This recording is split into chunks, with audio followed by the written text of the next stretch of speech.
गुण के अंतर्गत है। पहले जब प्रभु की कृपा उतरती है ना हृदय में, तो सबसे पहले विषयों से वैराग्य होता है। ये जो गंदी बातें हैं, गंदे आदतें हैं, गंदे खान पान, भोग विलास, दृश्य, इन सबसे अरुचि होती है।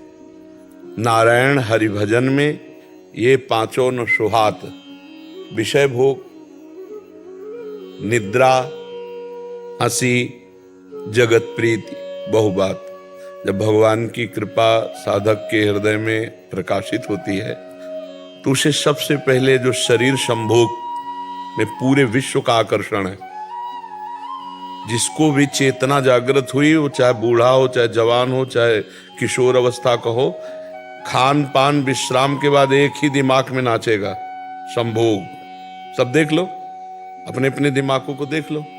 धन की चाहत है तो विषय सेवन के लिए, विषय सेवन करके शरीर पुष्ट है तो भोग, उसकी आकांक्षा। सबसे बड़ा आकर्षण काम भोग का है, देख लो, है ना? दिमाग में देखो तो सबसे बड़ा आकर्षण एक जीव के अंदर रुपया, पैसा, खान पान सब कुछ है, लेकिन उसके अंदर एक अभाव खटकता रहेगा, शरीर भोग के लिए। अगर उसमें थोड़ा भी पुरुषत्व है, थोड़ा भी मनुष्यत्व है, तो काम उसके अंदर आकर्षण। इसी काम को जो मिटा दे वही राम का साक्षात्कार कर सकता है, वही भगवान का साक्षात्कार कर सकता है। जहां काम तहां राम नहीं, जहां राम नहीं काम, ऐसा वर्णन आता है कि भगवान की जो उपस्थिति हृदय में है पर वो अव्यक्त है। भजन के द्वारा उसको व्यक्त करना है। भय प्रगट कृपाला, पहले हृदय, तो हृदय को निर्विकार, भगवान खुद कह रहे हैं, निर्मल जन मन सो मोहि पावा, मोहि कपट छल छिद्र न भावा। भगवान कह रहे ना, तो जब उनको अच्छा नहीं लगता तो कैसे प्रकट होंगे?